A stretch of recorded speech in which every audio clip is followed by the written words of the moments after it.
அன்பே சிவம் மனமே குரு என்றுணர்த்திய குருவே போற்றி. சத்தும் சித்தும் எதுவென்று உணர்த்திய குருவே போற்றி. எனக்குள் இறைவனை உணர வைத்த குருவே போற்றி. நித்திய ஆனந்தமான நித்யானந்த குருவே போற்றி. குரு பிரம்மஸ்ரீ நித்யானந்தரே போற்றி போற்றி.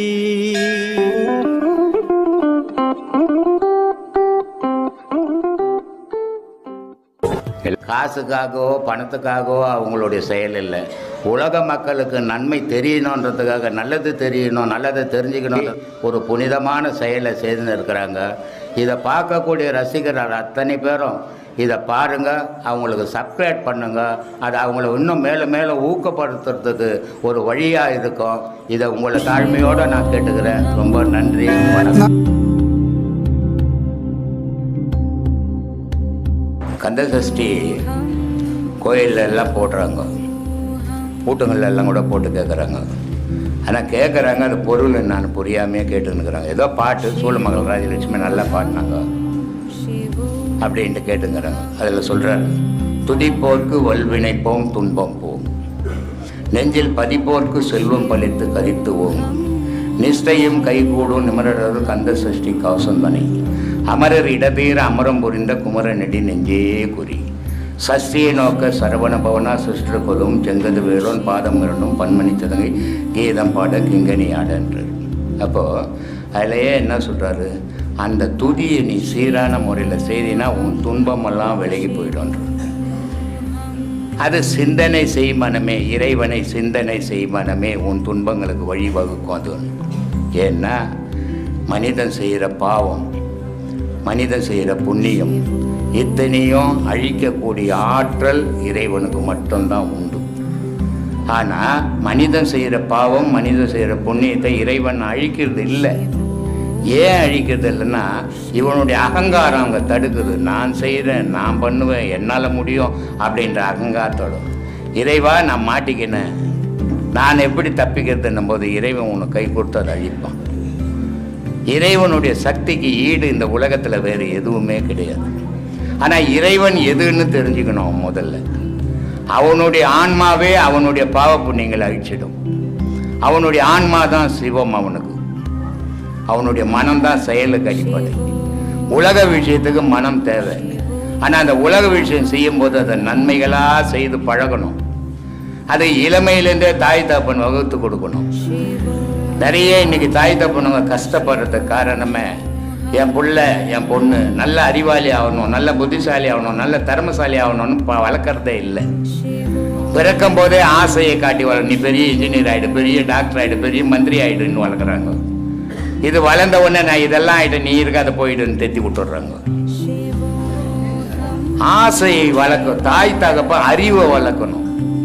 அதனால்தான் சொன்னான், எந்த குழந்தையும் பிறக்கும் போது மண்ணில் நல்ல குழந்தை தான், அது நல்லவன் ஆவதும் தீயவன் ஆவதும் அன்னையின் வளர்ப்பில்லைன்னா. அதுக்கு நம்ம என்ன சொல்லி கொடுக்குறோமோ அதான் நெஞ்சில் ஊறும். அதை சொல்லி கொடுக்கறது நல்லதையே சொல்லி கொடுத்து வளர்க்கணும். அது அப்படி நீ நல்லதையே சொல்லி கொடுத்து கெட்டு போனால் குட்டிச்சவரா போட்டோம். ஆனால் உன்னுடைய செயல்லேருந்து நீ மாறக்கூடாது. அதுக்கு ஆசையை வளர்க்கக்கூடாது. ஆசையை வளர்த்தும் போது அவமானப்படுத்தாது நீ இருந்தா. அதனால உன்னை என்ன பண்ண அநாத ஆசிரமத்தில் எடுத்து போய் சேர்க்குது. இதுக்கு அடிப்படை தாய் தகப்பனே காரணமாக இருக்கிறோம்.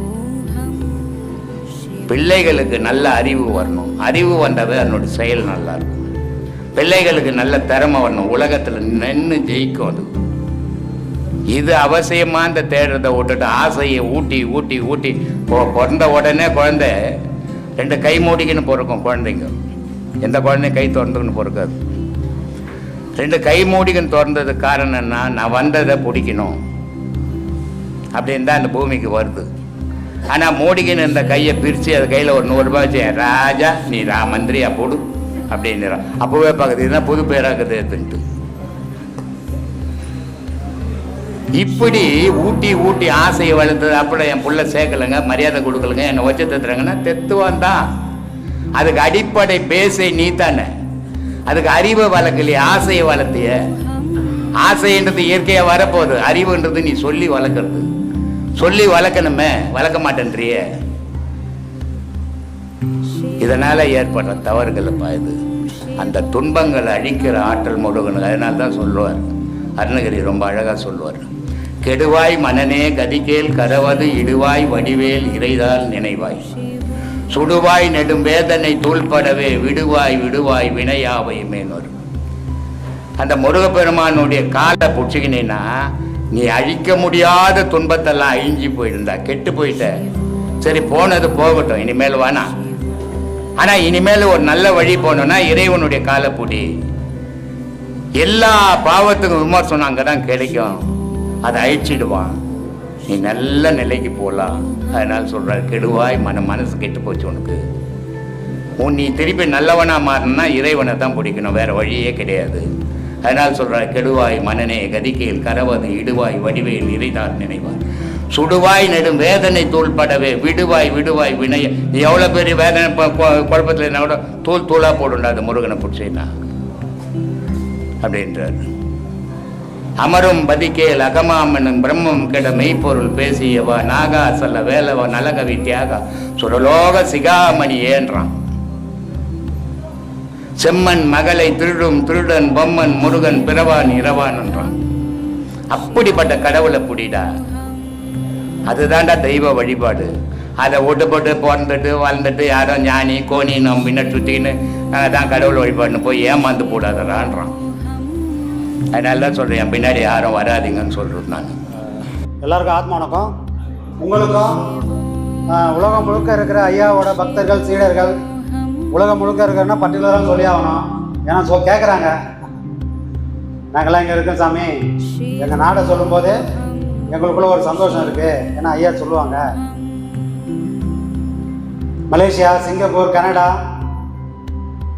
பிரிட்டனு, நார்வே, இப்படி உலகம் முழுக்க இருக்கிற ஐயாவோட சீடர்களுக்கும் இந்த பௌர்ணமி நல்லான்ல ஐயாவோட சார்பாகவும் இந்த ஆசிரமத்தோடைய சார்பாகவும் எல்லாருக்கும் ஆத்மா வணக்கம் தெரிவிச்சுக்கிறேன். குரு வணக்கம் போயிடலாம். மனம் மனத்தினில் ஒடுங்கி நம் மாயையெல்லாம் நீக்கி தூய ஒளி கிளம்பி நம் துன்பமெல்லாம் தீர்த்து தாயை காட்டி தந்தையுடன் சேர அருள் புரிய வேண்டும். எல்லாம் வல்ல சத்குருநாதர் பிரம்மஸ்ரீ நித்யானந்த சுவாமிகள் மலரடி சரணம் சரணம் சரணம்.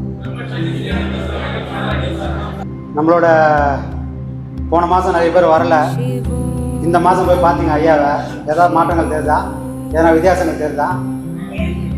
நம்ம பிரப பின்னாடி திருவாச்சி வச்சுருக்கோம். அந்த திருவாச்சியில் உங்களுக்கு எதாவது புரியுதுங்களா? வழக்கமாக நீங்கள் திருவாச்சி பார்ப்பீங்க, அதில் விளக்கெல்லாம் இருக்காது. கோயிலில் என்ன இருக்கும், அதில் ஒரு ரவுண்டாக ஆச்சிருக்கும், அவ்வளோதான். அதில் விளக்கு இருக்காது, அந்த மாதிரி தாமரைகள்லாம் இருக்காது. எதாவது யோசனை பண்ணிக்கலாம்? ஏன் இந்த மாதிரிலாம் ஊரே ஒரு பக்கம் போகுது, இவங்க மட்டும் ஏன் வேறு பக்கம் போகிறாங்கன்னு ஏதாவது யோசனை வரும்ல? கேட்டு தெரிஞ்சுக்கலான்னு. ஏன்னா ஊர் போகிற வழி ஐயா போகல, அவர் கொஞ்சம் வித்தியாசமாக தான் எல்லாம் பண்ணார். அப்போது அவருக்கு பண்ணக்கூடிய விஷயங்களும் அவர் சொன்ன அந்த லிமிட்டுக்குள்ளே தான் நம்ம பண்ணணும். அவர் சராசரி மனுஷனை போல் குடும்ப வாழ்க்கையில் தான் இருந்தார். ஆனாலும் ஒரு ஞானியோட பக்குவத்தில் தான் அங்கே குடும்பம் அடைச்சிருந்தார். தவிர அவர் குடும்பத்தை மாதிரி இல்லை. தான் வாழ்ந்தது ஏதோ இந்த குடும்பத்துக்காக தான், பிள்ளைங்களை காப்பாற்றுறதுக்காக தான், சொத்து சுகம் சேர்க்கறதுக்காக தான் இப்படி வாழலை. ஆனால் குடும்பம் பண்ணார், பேரம்பேத்திலாம் எடுத்தார். ஆனாலும் தாமரை இலை தண்ணீர் மாதிரி தான் இங்கே குடும்பம் வாழணும், இங்கே நடத்தியிருந்தார். அதோட விளைவு தான் அவர் எங்கே இருந்தாலும் எங்கே போனாலும் யோகத்தை பற்றி தான் பேசுவார், ஞானத்தை பற்றி தான் பேசுவார். அப்போ அவருக்குன்னு ஒரு விஷயங்கள் பண்ணும்போதும் அது ஒரு பொருளாக கூட இருக்கலாம். பொருளாக இருந்தாலும் அங்கே அவர் சொன்ன அந்த யோகத்தையும் ஞானத்தையும் அங்கே கொண்டு வந்து சேர்த்துக்கிறோம். நம்ம அந்த ஆட்சியில் சுற்றி 5 விளக்கு வச்சுருக்கோம். 5 விளக்குன்றது ஐயா ஒரு ஸ்டில் ஒன்று கொடுக்கும். ஐயாவோட ஸ்டில் ஒரு விரலை காட்டுவார், இப்படி 5 மூடி ஒரு விரலை காட்டுவார், அப்படி நிற்பார். அது எதுக்காகனா 5 அடங்க 1 அடங்கும், இல்லை 1 அடங்க 5 அடங்கும். அப்போது அந்த 5 விளக்கு எதை குறிக்குதுன்னா, நமக்குள்ளே இருக்கிற 5 பஞ்ச கருவிகளும் 5 புலனும் எனக்குள்ளே ஒடுங்குனா மனம்ன்றது ஒடுங்க ஆரம்பிச்சிடும். இல்லைப்பா, மனம்ன்றது ஒடுங்கினா இந்த 5 புலனும் வேலை செய்யாமல் ஒடுங்கிடும். அப்போ ஏதோ ஒன்று நடக்கணும். அப்போ அங்கே 5 விளக்கு எதுக்காக வச்சிருன்னா, 5 புலனையும் ஒரு மனுஷன் சுட்டெரித்தால், அதனால தான் அதை விளக்காக வச்சுக்கிறோம். சுட்டெரித்தால் இங்கே கீழே பார்த்தீங்கன்னா வெறும் முட்டு தான் இருக்கும், தாமரை முட்டாவே இருக்கும். உச்சியில் மட்டும் ஒரே ஒரு தாமரை மலர்ந்துருக்கும். அப்போது ஒரு மனுஷன் தன்னுடைய புலன்களையும் மனசையும் அடக்கி ஆண்டால் இங்கே முட்டா இருக்கிற இந்த அறிவு மேலே தாமரை என்ற ஞானமாக மலரும். அதுக்கு சாட்சியாக நம்ம ஐயா இருக்காரு. அதை உருவகப்படுத்தி தான் அங்கே நம்ம திருவாச்சியை வச்சுருக்கோம். எதை செஞ்சாலும் ஐயா சொன்ன அந்த கோட்டில் இருந்து நம்ம அப்படியும் போகிறதில்ல இப்படியும் போகிறதில்ல. நமக்கு கலங்கரை விளக்கம் நம்ம ஐயா மட்டும்தான், வேறு யாரும் நம்ம எடுக்கிறதே கிடையாது. சரிங்களா? அப்போ நீங்கள் பார்க்கும்போது இந்த விஷயத்தையும் நீங்கள் மனசில் வச்சுக்கணும், எதுக்காக வச்சுருக்காங்கன்றது. ஏன்னா நாம் வந்தது அதுக்காக தான். ஏதோ பாடம் வாங்கணும், போகிற வழியெல்லாம் போகலான்னா அது நடக்காத காரியம். பாடத்துக்கும் நம்ம உதவ மாட்டோம், குடும்பத்துக்கும் உதவ மாட்டோம். எங்கேயோ ஒரு இடத்துல நியூட்ரலைஸ் பண்ணிக்கிட்டு ரெண்டுத்தையும் பேலன்ஸ் பண்ணிக்கிட்டு தான் போகணும். எது வரைக்கும் போகலான்னா, குடும்பன்றது நம்மளை ஒரு நாள் கைவிடுற வரைக்கும். அப்போ பாடம் பண்ணினே இருக்கிறோம் சாமி, முதல் பாடம் 2 பாடம் வாங்கினே இருக்கிறோமே, எவ்வளோ நாளைக்கு இந்த பாடம் பண்ணுறது அப்படின்னு ஒரு கேள்விகள் வரலாம். ஏன்னா நிறைய பாடம் வாங்கினவங்களாம் இருப்பாங்க. எவ்வளோ நாளைக்கு இந்த பாடம்லாம் பண்ணணும் அப்படின்னா, எதுக்காக பாடம் வாங்கணுமோ அந்த இலக்கை அடையிற வரைக்கும் இந்த பாடம் பண்ணணும். எதுக்காகனா, என் மனம் செயல்படாமல் நிற்கிற வரைக்கும் பாடம் பண்ணணும். அப்படி நின்றுட்டா பாடத்துக்கு அவசியமே இல்லை, அதுக்கப்புறம் பாடம் பண்ண வேண்டிய வேலையே இல்லை. இவ்வளவும் பண்ணுறது அந்த மனமானதை அடக்கிறதுக்காக தான். அதனால தான் வேறு எங்கேயும் இந்த மாதிரி விஷயங்களை சொல்கிறதே கிடையாது.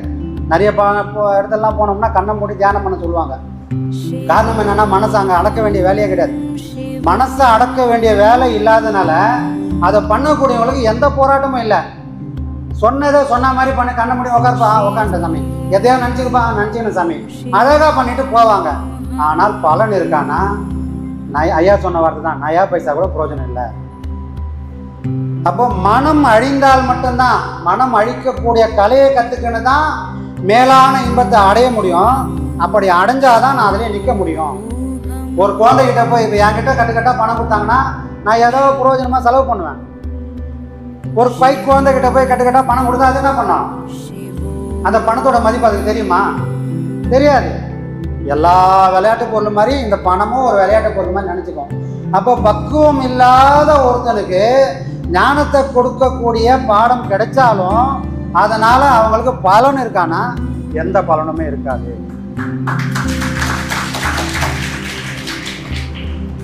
அதுக்கு தான் நம்ம ஆரம்பத்தில் கொஞ்சம் கடினமான பாதை தான்.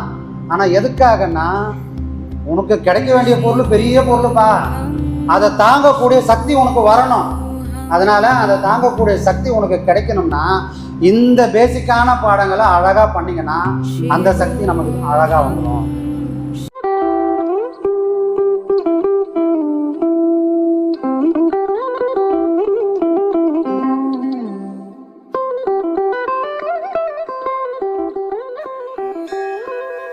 அன்பே சிவம் மனமே குரு என்றுணர்த்திய குருவே போற்றி. சத்தும் சித்தும் எதுவென்று உணர்த்திய குருவே போற்றி. எனக்குள் இறைவனை உணர வைத்த குருவே போற்றி.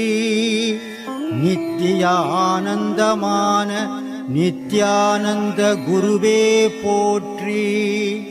குரு பிரம்மஸ்ரீ நித்யானந்தரே போற்றி போற்றி.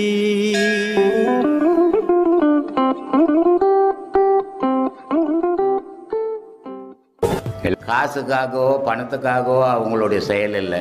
உலக மக்களுக்கு நன்மை தெரியணுன்றதுக்காக, நல்லது தெரியணும், நல்லதை தெரிஞ்சுக்கணும், ஒரு புனிதமான செயலை செய்து இருக்கிறாங்க.